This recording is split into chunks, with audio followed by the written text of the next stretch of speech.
देखिए, welcome back. आज हम लोग सीखेंगे पास्ट इंडेफिनिट टेंस। क्या सीखेंगे? Past indefinite tense. तो पहली बात क्या है कि इसके पहचान के बारे में मुझे जानना बहुत जरूरी है कि कैसे इसे जानेंगे कि वाक्य हमारा पास्ट इंडेफिनिट टेंस का है। बेटा देखिए, सबसे पहले किसी भी टेंस को जानने के लिए पहचान जानना बहुत जरूरी है।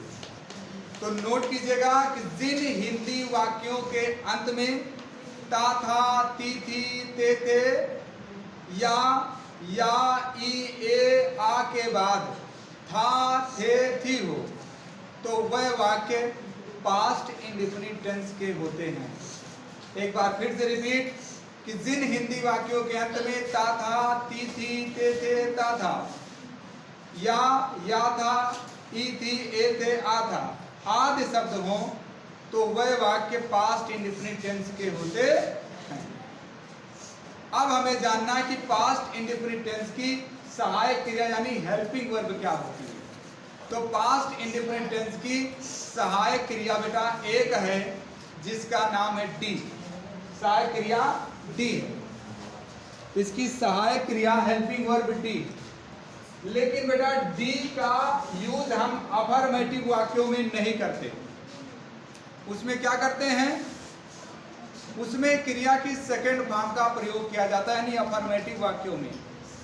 और पास्ट इंडेफिनिट टेंस की हिंदी होती है अनिश्चित भूतकाल। अब जरा देखिए, हर वाक्य के लास्ट में ता, ते, ती के बाद था, थे, थी लिखा हुआ है। इससे समझ में आ रहा है कि ये वाक्य मेरा पास्ट इंडेफिनिट टेंस का है।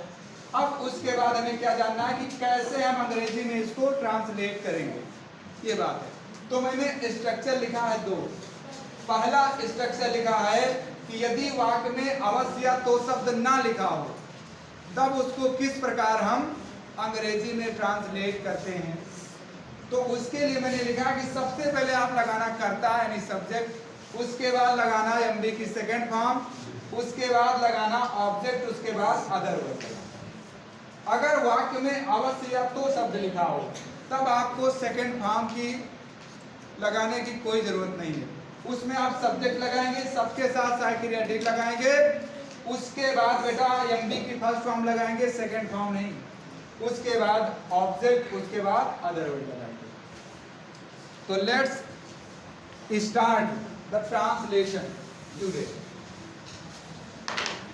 देखिए बेटा, सबसे पहले वाक्य लिखा है मैं तुम्हें पढ़ाता था। अब ता के बाद था आया, इससे क्लियर हो गया कि ये वाक्य हमारा पास्ट इंडेफिनिट टेंस का है। अब सभी लोग जानते हो कि मैं की अंग्रेजी होती है आई। टीच माने होता है पढ़ाना, तो टीच का सेकंड फॉर्म होता है बेटा टाट। टीच का सेकंड फॉर्म क्या होता है? टाट। तो टीच, टाट, टाट इसका रूप होता है। तो आई टाट यू, आई टाट यू, मैं तुम्हें पढ़ाता हूं। अब बेटा लास्ट में कहीं कहीं लिखा मिलेगा आई टाट टू यू, उससे कोई समस्या नहीं है, ठीक। आई टाट यू, मैं तुम्हें पढ़ाता था या मैंने तुम्हें सिखाया, एक ही बात है। और सुनो, वह पत्र लिखती थी, तो बेटा ये स्त्रीलिंग लड़की है, तो क्या लिखोगे? सी। और राइट माने होता है लिखना, तो क्रिया की सेकंड फॉर्म लगाओगे तो क्या हो जाएगा? रोट, राइट, रोट, रिटन इसका रूप होता है। तो हम क्या लगाएंगे? सेकंड फॉर्म लगाएंगे। तो she wrote a letter, she wrote a letter, वह एक पत्र लिखती थी। वह अपने घर गए। अब बेटा देखिए गए आया है, लास्ट में ए आया कि नहीं आया, इससे क्लियर हो गया कि ये हमारा वाक्य पास्ट इंडेफिनिट टेंस का ही है। तो वह की अंग्रेजी क्या होती है? दे। गो माने जाना होता है बेटा, इसकी सेकंड फॉर्म होगी वेंट। गो वेंट गॉन, तो they went to their house. House माने घर, they went to their house.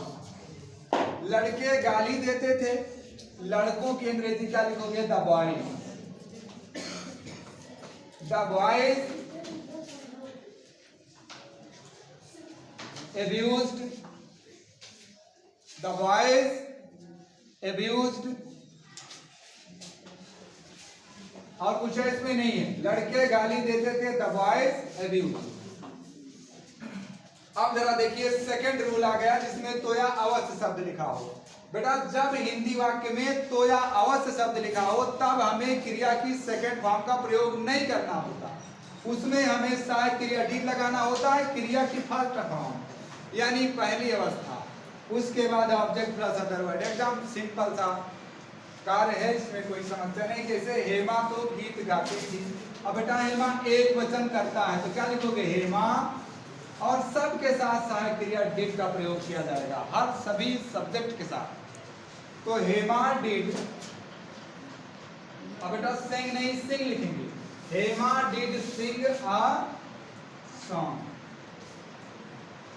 और दूसरा, हम तो स्कूल जाते थे, तो हम की अंग्रेजी होगी वी, वी के साथ भी लगाएंगे डिड, तो we did go to, we did go to school. Raj तो मेरे पास आता था, राज एक वचन का सब्जेक्ट है लेकिन कैसा है, मैस्कुलिन जेंडर, पुल्लिंग। तो Raj did come, COME, Raj did come to me.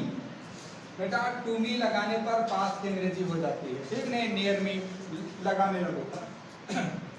Raj did come to मी, राज तो मेरे पास आता था, आया था या आता था। ललित तो हिंदी सीखता था, अब बेटा यहाँ क्या लिखोगे, Lalit, Lalit did learn, learn माने होता है सीखना, Lalit did learn Hindi, Lalit did learn Hindi.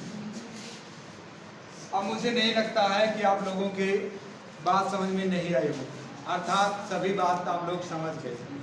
अगर कोई दिक्कत होती है, कोई समस्या होती है, तो आप कमेंट बॉक्स में लिखकर जो है बता सकते हैं, सूचित कर सकते हैं। हो भी सकता है कहीं थोड़ा बहुत मिस्टेक हो गई स्पेलिंग वगैरह में, तो उसको देख लेना। हिंदी हमारी बहुत मिस्टेक होती है। फिर मिलेंगे कल का जो टॉपिक होगा वो स्पेशली टॉपिक होगा, मैं पहले से आपको बता देता हूँ।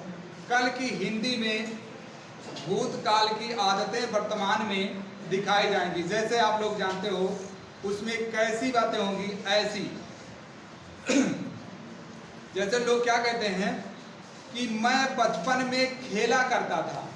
अब बेटा बचपन की बात यानी भूतकाल की बात हम वर्तमान में क्या करते हैं, याद करते हैं। ऐसे वाक्यों को हम कल सीखेंगे नेक्स्ट वीडियो में। जय हिंद।